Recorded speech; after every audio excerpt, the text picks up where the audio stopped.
To be back here today with you in the studio.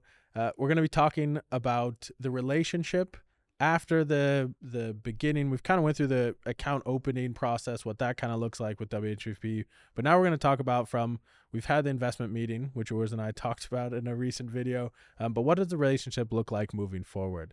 So maybe you can talk a little bit from your experience, from your time when you were managing clients, and I can talk from my current experience. Clients. Correct. Yes, correct. But I think most important is just like our general philosophy when it comes to working with clients, because one of the ways how we set ourselves apart from like the large corporate institutions is we are a boutique firm, we're a family business, we are all very good friends working together, we have all been working together for a long time, and we personally know and value every single client, and not just the client, also like their family members. And we very much pride ourselves in our ability to foster long-lasting relationships. As probably most regular listeners know, like my business partner and I, we took over the company from my father, and we are now managing some of the children of the clients that my dad had. And I think that's something that's very valuable in today's time, where a lot of things are changing so often and so frequently. I mean, our colleague Julie has been with the company for almost 25 years, and that's something I think that is very rare. And we do not have this culture or philosophy on purpose. We very much put effort into making sure that every person we hire stays with us for the long term and has a similar philosophy, because we are in a trust business and relationships are the essential part of what we do.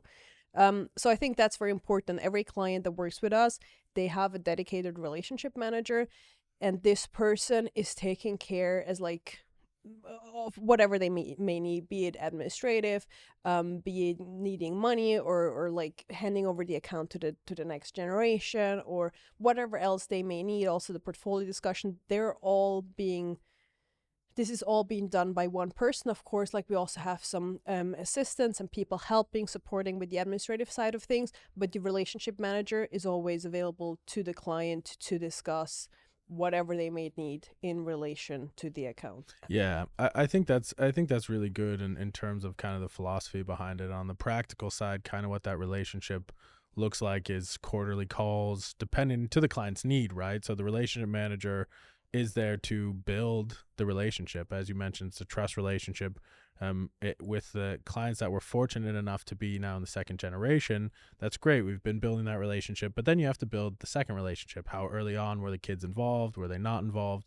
You know, those are kind of the soft, hard, but things that are considered, right? In building that trust over time.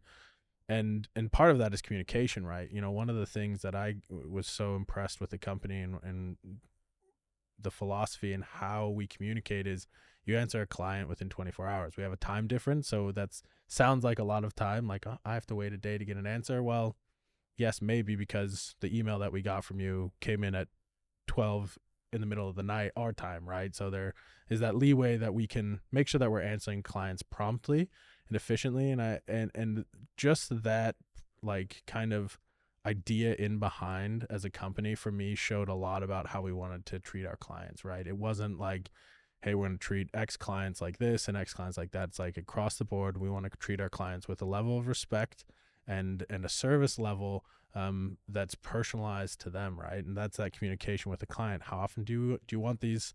Do you want a quarterly call? Do you want a yearly call? Do you want a semi-annual call? You know, maybe it's coming up for our semi-annual call and your life is too busy. All right, that's fine. Let's kick it down the road. Let's, you know, I'll reach out in the next quarter instead. You know, that communication is massive, I think, in managing the client, or in building the relationship, managing the relationship with the client. Yeah, absolutely. And with us having this approach of building individualized and tailored portfolios, like we don't have any standardized portfolios, we don't use any like passive products or anything like that. So we need to know the client's like time horizon and liquidity needs and preferences and restrictions. We do need to know all of that to offer the level of service that we want to offer the clients and make sure that they really get what they want and need, because not every client has the same needs. Not every client has the same age or resides in the same country. So those are all factors that are going to affect and influence how we build the portfolio. And to your point of like having a time difference, etc., I mean, we are aware of the fact that it does require some trust and a little bit of a leap of faith when you start working with someone that's across the globe. So we really try to bridge that gap as good as we can. I mean, all the banks that we work together with, they have an online access to the account, so you can see in real time what's happening, even if our office is closed. And then, of course, we're always available for phone calls during our business hours as well. And I think we have really built a reputation of living up to the standards that we set for ourselves. Even when we took over the company, as I mentioned a few years ago, I mean, we haven't really lost any single client during that transition because the generation before has instilled this into us and has helped us like continue that culture they have already started fostering when they founded the company in 1991. So even before we took over the company, we have started building and investing into those relationships, and that's why we were able to continue working with almost every single client that the previous generation has already served. Yeah, and I think that kind of puts a nice little window into kind of what goes on behind the scenes of one of our clients speaking to us, getting to know a relationship manager, right? They get to know you very, very well. But how that creates a window on the back side of what happens in our office is, we're sharing information about our client, who they are, with our team members, right? Yeah. Like, yes, you're talking to one person, but you're getting the minds of the team behind it, in terms of service, so that if one of us, let's say, is sick, someone can step in and still manage that client from a place of understanding of who is this person. Yeah. And I think that's a huge aspect to the, you're not just dealing with one small person at a huge corporation, and so no one really knows who you are except for that person and maybe their assistant, right? I mean, the goal is always that if a client calls our office, whoever picks up the phone, they know who they are, and they know who they are managed by, and they are able to help, even if the relationship manager might be out on a meeting or something else. So on a business trip. Yeah, exactly. No, perfect, Jamie. Thank you so much. I think that covers kind of that relationship and how we view it.